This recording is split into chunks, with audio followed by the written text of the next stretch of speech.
السلام عليكم. يا رب تكونوا بخير. لو أول مرة تشوفوني معاكم سما. تعالي النهاردة جايبالك معايا مكون سحري هيخلي عندك أي إزاز مجير هيرجع كأنه جديد. كريستال وبروبرو، والمفاجأة إنه موجود في أي مطبخ وسعره رخيص جدا، وهقولك على طريقة تستخدميه.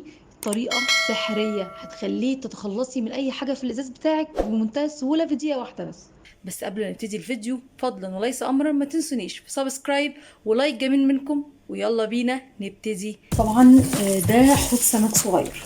حوض السمك ده يعني السمكه بتاعتي ماتت للاسف، فطبعا انا كنت زعلت قوي واهملته جدا يعني. فكل اللي تحت ده دي مخلفات السمكه، وبصراحه الميه كمان اتبخرت فعملت الشكل اللي شايفينه ده. مش قادره اقول لكم انا مجرباه قبل كده ومش بيطلع مهما تعملي. تعالوا بقى النهارده نشوف السر اللي يخلي اي حاجه ازاز عندنا مهما تكون صعبه بالمنظر ده ومش بتطلع خالص هتطلع ازاي بكل سهوله، وده هيرجع كريستال مش ازاز. يلا بينا نشوف ونبدا. اول حاجه هنعملها هجيب ميه مغليه. ميه مغليه اهي. هتقولي انت قلتي مفيش ميه مغليه، هتشوفوا دلوقتي. هعمل كده وابدا امشي على كل الحاجات اللي موجوده في حوض السمك. بصوا ما نشيتش برضو، شايفين؟ بس كده بالشكل ده اهو في كل مكان، واروح ادلقها عادي.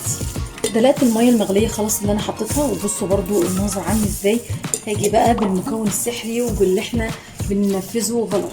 هجيب ملح ليمون.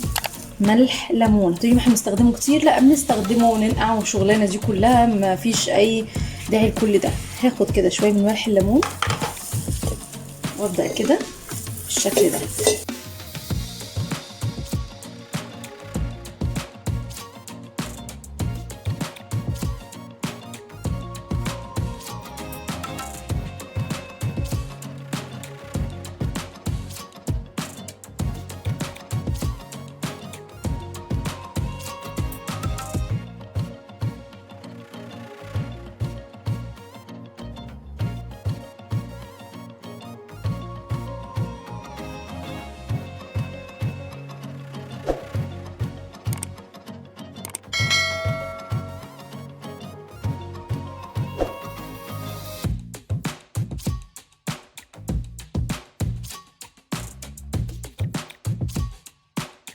بس انا كده خلصت خالص.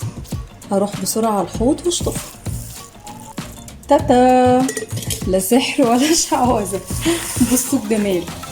بصوا لو بايدي والله، وان ايدي مش غصب عني انها لابسه الجلافز وكده، كنت يعني خدت الكاميرا وعلى الحوض، بس للاسف ما عرفتش اعمل كده.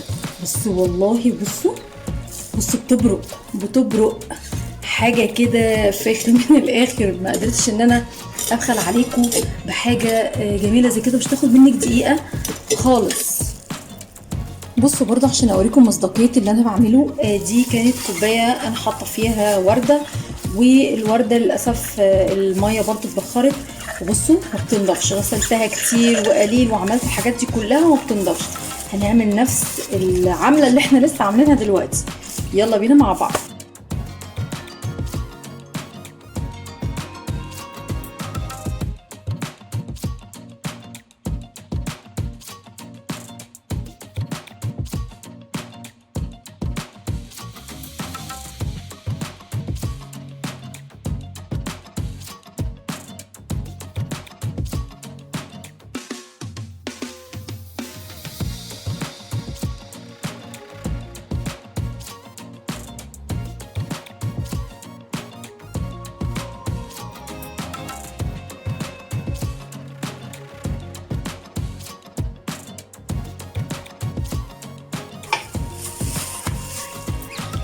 بربرو. والله العظيم بربرو. جبت لكم كمان فاز. انا عندي فاز برضو كنت حاطه فيها برضو ورد، وبرضو نفس الموضوع شايفين اهو المنظر ده، وبيبوظ الفاز خالص وده كريستال. هنعمل نفس الحركه مع بعض.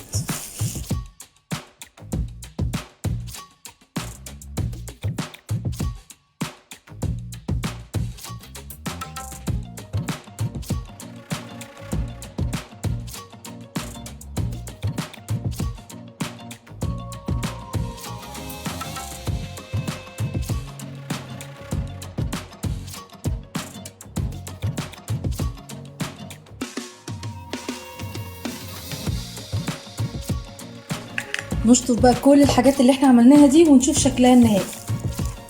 وده كان الشكل النهائي، ازاز كريستال خلاه بربع. وعايزه اقول لكم كمان ان انا ما غسلتوش ولا بسفنجه المواعين ولا اي حاجه من دي، ولا صابون سائل ولا الكلام ده خالص. لقيته فعلا مش محتاج. والبربع ده كله كده من الميه، بس انا شطفت يا دوب من الميه. بصوا اظن واضح على نفسي وشفته قبل وبعد. بصوا الكريستال ظهر ازاي وبيلمع، بصوا الكريستال يجنن ازاي. بصوا الازاز، انا يعني مش مصدقه النتيجه. ويا رب دايما اقدر افيدكم. واللي فضل معايا الفيديو الاخر ما ينسانيش فضلا وليس امرا سبسكرايب جميل منكم ولايك، ويا ريت كومنت كمان عشان اشوف المحتوى اللي انا بقدمه بيفيدكم ولا لا. ويا رب اكون دايما اقدر افيدكم، والسلام عليكم.